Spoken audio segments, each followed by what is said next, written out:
first saw Sandy Shocks, I thought to myself, wow. Anyway, what else is in this game? Then I go off to Europe for a tournament, come back, and apparently Sandy Shocks is an actual Pokemon that I have to worry about in my preparation? What is going on? Magnets, how do they work? What's up, everybody? Welcome back to the channel. My name is Pengy, and today we're going to be talking about one of the weirdest Paradox Pokemon in existence, Sandy Shocks. This thing. Now, this is probably the most whelming Pokemon I've ever seen when I was looking through the Paradox Mons. You know, you think to yourself, oh my god, 570 base stats, all of them are going to be amazing. Not quite. And this one just looked the most mid. The first thoughts that I have when I look at this are, it's an electric type with 101 base speed, so it's one speed slower than Garchomp, one of the most popular ground types, so that's not great. It has good special attack, but like a bit of a weird offensive typing with electric and ground, and nothing else is really that impressive. But something that's like really easy to forget about when you're looking at Pokemon with such high stats is that these stats are actually like not that bad. Like 85 in HP, 97 in defense, 85 in special defense, that's like pretty good bulk. And 121 special attack is not bad. And 101 speed might be slower than Garchomp, but it's also not bad. So, why are we talking about this Pokemon? This is why we're talking about this Pokemon. We have Beanie in our community, who is a wonderful person who hosts weekly tournaments and sometimes even bigger ones, and he hosted a tournament this past Wednesday where 193 players showed up to this event. This was not like your small like Discord server tournament. Almost 200 players played, and 3 of the top 8 teams had Sandy Shocks on it, which is, all of a sudden, this is not a Pokemon that I had even considered as like a threat in the meta, and it is just suddenly here. And what's really cool is that all of these different Sandy Shocks were different, you know? So we have an Expert Belt Sandy Shocks here with Terra Dark and Terra Blast. That's really cool. Earth Power and Thunderbolt. You'll see a lot of that. Then we have the one that won the tournament. This one is Terra Grass with Terra Blast, Earth Power and Thunderbolt, and a booster energy, which is really, really cool. Then we have this one where it was a Life Orb with Terra Grass. This one doesn't have Terra Blast, but it has pivoting potential with Volt Switch. So what's going on? One of the biggest downfalls of Sandy Shocks is that it just doesn't really have any coverage. There's a lot of really good special attackers that have really, really good coverage right now. Fluttermane gets a ton of coverage. Golden Go, Glimora even gets a ton of coverage. And a lot of these Pokemon have the same type of coverage that Sandy Shocks has, but also other options. You know, Fluttermane gets Thunderbolt, Glimora gets Earth Power, all that kind of stuff. But you look at Sandy Shocks, it doesn't really have any of that. It's got Flash Cannon, sure. It's got Terra Blast, obviously. We'll get to that. And it's got Power Gem. That's really it. And when you're looking for a Pokemon that is going to be a big special attacking threat, usually you want something that has some options. And a lot of these types also just, like, hit the same stuff. Like, Ground is super effective against Fire. So is Rock, okay? Not a huge deal. You know, there's a lot of overlap there, so effectively, Sandy Shocks does not have a lot of coverage. But let's look at Wooper Wednesday's number 2. This is the same series of tournament, but from 1 week earlier. You can see really good players in this tournament: Joe, Hobbit, Zomog, Pocha, Adi. So a lot, like, this is a tournament that accurately represents what good players are using. Let's look around. Let's play a little game. Let's play a little Where's Waldo, where we look at all of the Pokemon that are weak to only either Earth Power or Thunderbolt. And begin. Arcanine, Garganacl, Iron Hands, Iron Bundle, Golden Go, Palafin, Pelipper, T-Tar, Talonflame. You get the point. A lot of Pokemon that are really, really, really popular right now are specifically weak to those 2 types. And what's even more interesting is that when you add in common Terra types, it actually becomes even more. Annihilape runs Terra Fire. Gastrodon runs Terra Fire. A lot of Pokemon run Terra Fire, actually, now that I think about it. And a lot of Pokemon run Terra Water or Terra Flying. King Gambit runs Terra Flying. Roaring Moon runs Terra Flying. So many Pokemon are specifically weak to those 2 types that all of a sudden, Sandy Shocks, this thing that is not very good in a vacuum compared to its peers, is actually a meta threat right now. And it's so funny to me because this Pokemon shouldn't be. But here we are.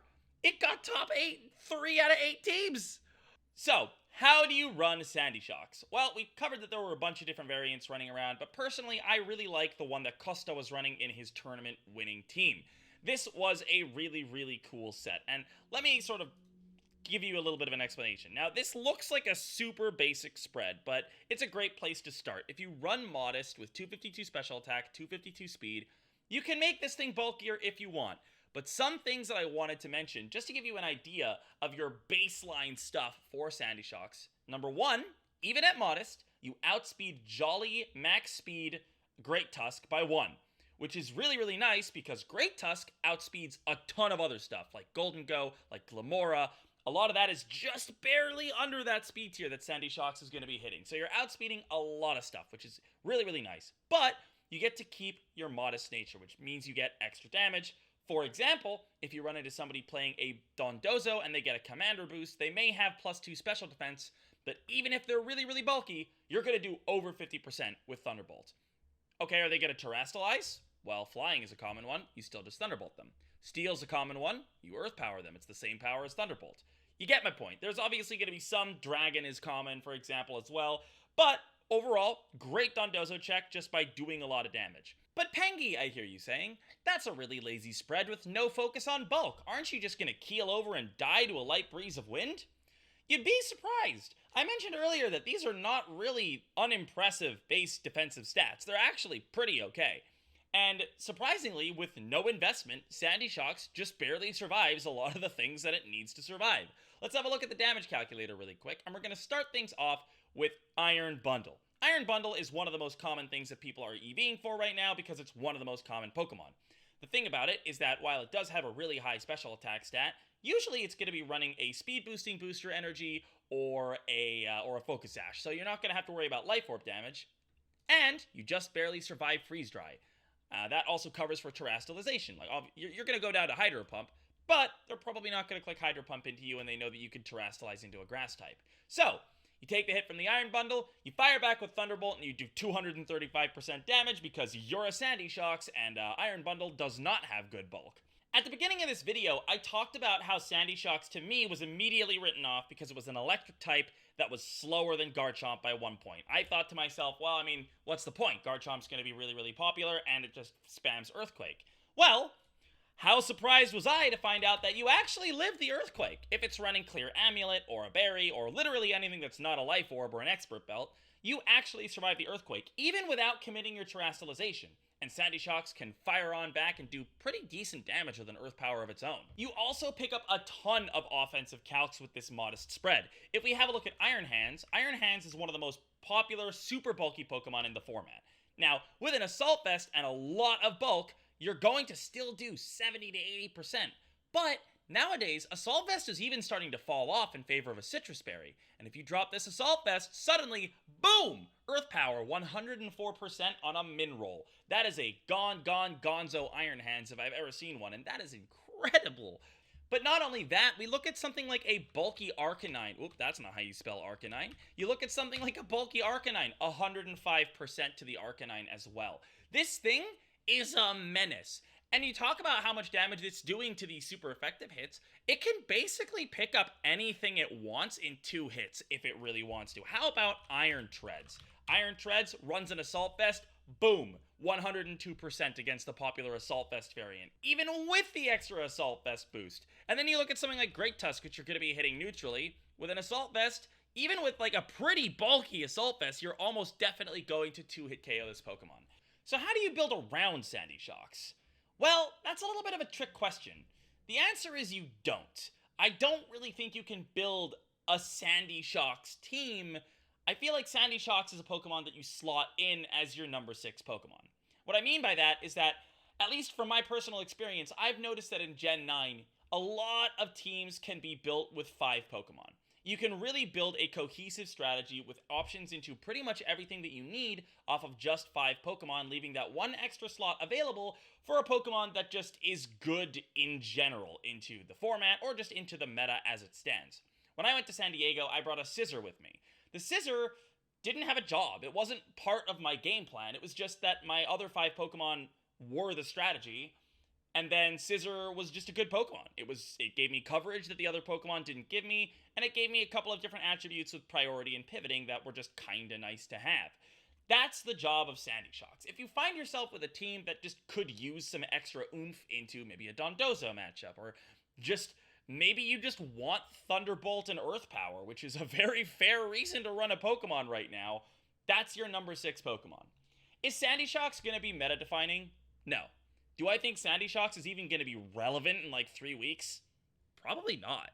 But right now, this is the moment in the sun, and if you like Magneton, if you like Sandy Shocks, this is your moment. Take this Pokemon. Go forth! And just click buttons and take KOs and laugh as this really silly looking Pokemon has a few weeks of notoriety. This is a really fun little video to make. Honestly, one of the things that I love so much about Gen 9 VGC is that it feels like the format is so not centralized that really random seeming Pokemon can carve themselves out a niche, even if it's just for a couple of weeks. This is a really fun little video to make. Honestly, one of the things that I love so much about Gen 9 VGC so far is that the format is so not centralized that it feels like almost any Pokemon can rise up and carve itself out a niche, even if it's just for a couple of weeks, as long as the meta allows for it. Sandy Shocks is just one great example, but I'm sure we're going to continue seeing really neat Pokemon show up and just have some really, really awesome performances. So if you guys enjoyed this video, let me know in the comments below. And if there's some Pokemon that catch your eye and that you're wondering, why is this good? Is it legit? Is it real? Let me know, and I'll look into it a little bit. Maybe there's some more videos like this that we can make. As always, I hope everybody out there has a wonderful morning, afternoon, evening, or night, whatever it is, wherever you are in the world. Subscribe, ring the bell so that you don't miss any of the upcoming VGC content, and I'll see you guys next time.